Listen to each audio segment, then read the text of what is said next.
Papa Francis aheruka kwemeza ko abasore bafise ivyumvo vyo kuryamana nabo bahuje ibitsina guhera ubu bazemerwa kuba abapadiri muri Ecclesia Katolika. Ico ni icemezo catangajwe n'inama y'abepiskopi yo mu Butaliyano kinemerwa na Vatican nk'igicaro gikuru ca Ecclesia. Iyo nyandiko iheruka no kwemezwa ku itariki 9 kwezi nyene mu mwaka 2025. Izi ngingo zafashwe na Ecclesia Katolika zagiye zinengwa cyane n'abantu benshi batandukanye hirya no hino kw'isi. Abandi bakavuga ko aho bwari intsinzi ikomeye cyane ku miryango iharanira agateka k'abaryamana bahuje ibitsina bo bita abatinganyi. Inyuma yo kwamamaza bikomeye cyane uyu muryango w'abahuza ibitsina babisangiye LGBTQ, mwagiye mubibona cyane mu bintu bikozwe cyane ngaha ku isi nk'umupira w'amaguru, mu masinema hose uzohasanga amadarapo ya LGBTQ. Birasa nkaho bariko baregereza ku ntsinzi yabo, kuko ibihugu byinshi byari byaransiye imico y'ubutinganyi kugeza ubu biriko birisubirako kubera igisure cyabo mu burengerazuba.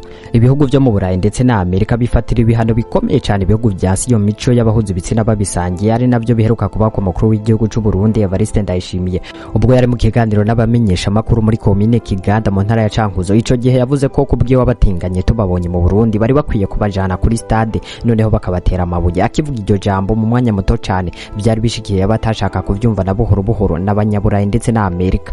Bamubwiye ko Burundi atafashanye buzongera kuronka. Mu bihugu 56 bigize umuryango wa Commonwealth biyobowe n'Ubwongereza byategetswe ko bitegerezwa kwemera abatinganyi bidashaka amahano, kandi ibihugu 26 nivyo muri Afrika. Kugeza ubu igice kinini cy'ibihugu kigize uwo muryango kiramaze kwemera iyo mico.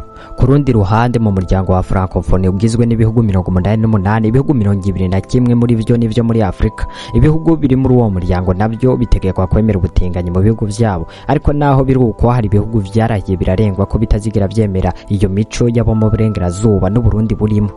Ariko ushobora kwibaza impamvu ibihugu byo mu burengerazuba ndetse na Amerika biriko birashiramye ingufu zidasanzwe mu gukwirakwiza imico y'ubutinganyi ku isi. Ikiza kugutangaza cyane nuko inganda zikomeye cyane uzingaha ku isi ziriko zishiramwe amahera menshi cyane mu kwamamaza uyu muryango wa LGBTQ w'abaryamana bahuje ibitsina. Iyi miryango ivuga ko iharanira agateka k'abaryamana bahuje ibitsina bivugwa ko ifise amabanga akomeye cyane ku buryo bituma abaguzi atunga bakomeye cyane bayihama miliyari menshi cyane mu kwamamaza iyi mico ya LGBTQ. Mu kino kiganiro tugire tugaruke ku mabanga akomeye cyane yagiye ashigwa hanze n'abatemera iyi mico ya LGBTQ. Prosper niko nitwe cyo ndagusaba kugira subscribe kuri channel yamenya byinshi utazi kugira ngo uzoze urahungukira ubumenyi bwinshi bugiye butandukanye. Ndaguhaye ikaze.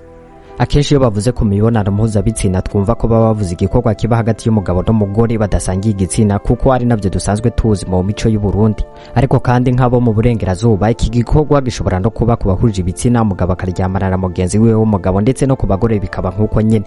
Ariko kandi benshi bakeka ko iyi mico ari yadutse mu ibi bihe, yamara kuva kera aba bana bahuje ibitsina bamyeho. Muri Bibiliya mu gitabo c'Itangiriro igice ca 18 ku murongo wa 16 haboneka imiji ibiri ya Sodomu na Gomora yarimbuwe n'Imana kubera ababa mwiyo miji bakora ibyaha birimo no kuryamana bahuje ibitsina. Amateka kandi yerekana ko iyo miji yarimbuwe mu myaka 2000 n'iheza. Inkuru z'abaryamana bahuje ibitsina zanavuzwe kandi mu Bushinwa mu myaka 600 imbere y'ivuka rya Yesu, zinavugwa ndetse no mu Buhinde. Ivyo vyerekana ko iyo mico atari ya vuba. Iyi mico izwi cyane mu Burayi ndetse na Amerika, ari naho yamamazwa cyane, ariko kandi bidasiguye ko muri Afrika idahari canke mu Burundi.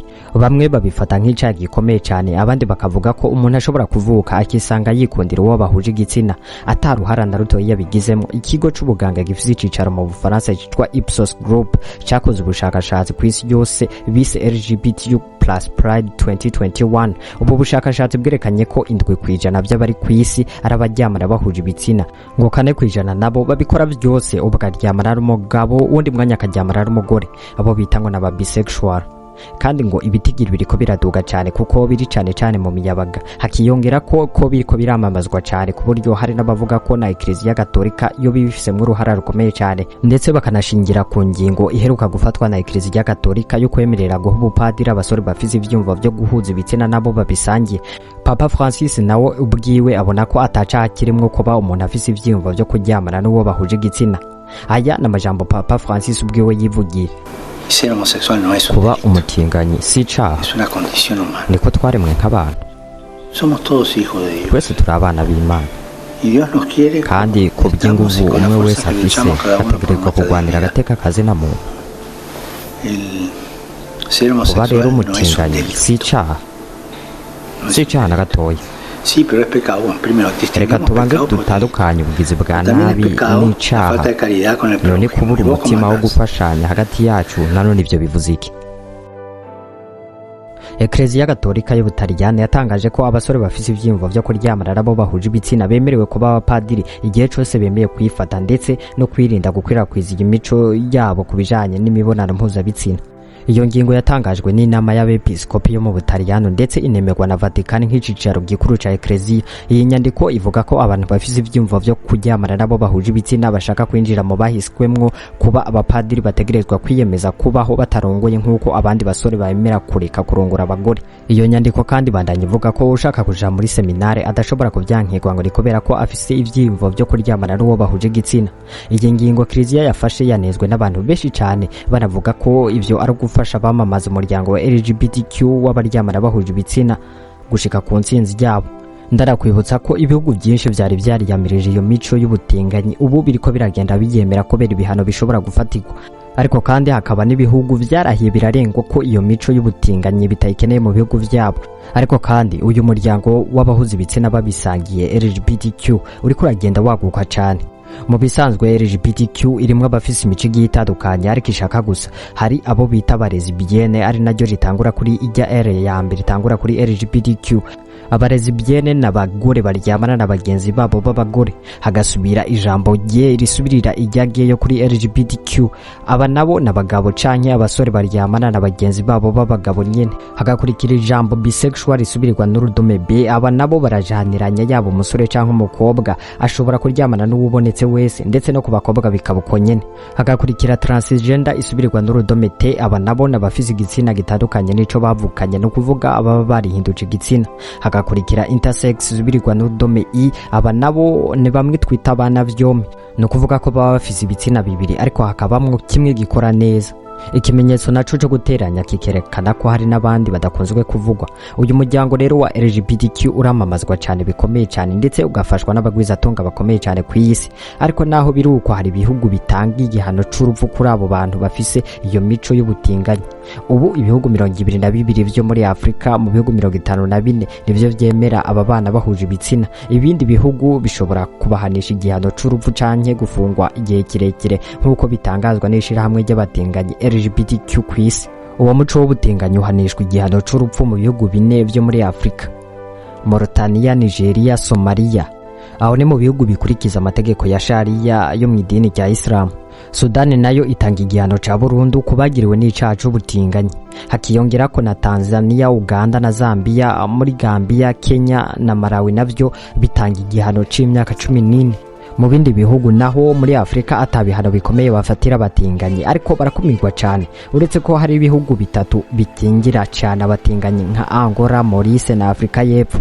Afrika y'Epfo nico gihugu conyene muri Afrika cemera ko abaryamana bahuje ibitsina bashobora kuba ku rugo biciye mu mategeko. Botswana nayo yakuyeho itegeko rihana abaryamana bahuje ibitsina, ndetse na Gabo ubu yakuyeho iryo tegeko rihana abatinganyi.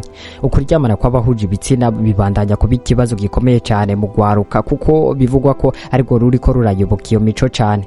Abandi bavuga ko iyo mico yo kwiyumvamwo musangiye igitsina ari byo umuntu avukana ataruhara yabigizemwe. Ariko nawe uvyumva gute? Duha iciyumviro cawe muri commentaire. Prosper niko nitwa, ico ndagusaba kugira subscribe kuri channel menya byinshi utazi kugira ngo uzoze urahungukira ubumenyi bwinshi bugiye butandukanye. Ciao ciao.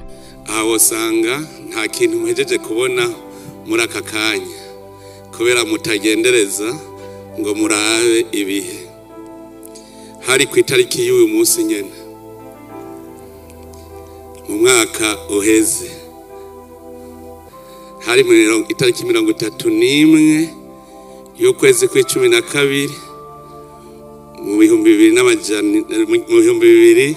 2023,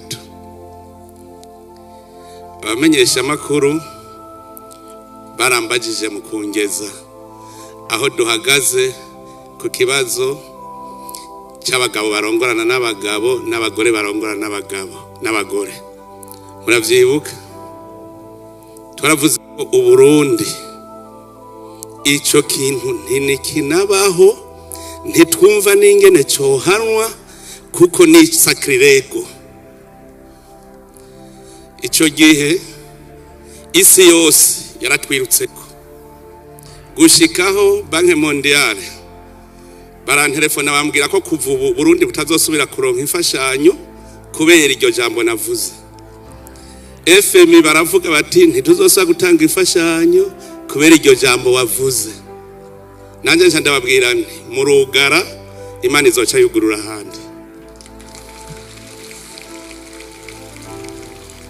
Kandi guhera ico gihe bararahiye, mwaravyumvise n'ubu barabisubiyemwo yuko badashobora gutanga appui budgetaire ku Burundi. None ni murabe ubu mwaka tumaze turiko tunyinyana nayo makungu ngo dutegerezwa kuvyemera. None ni murabe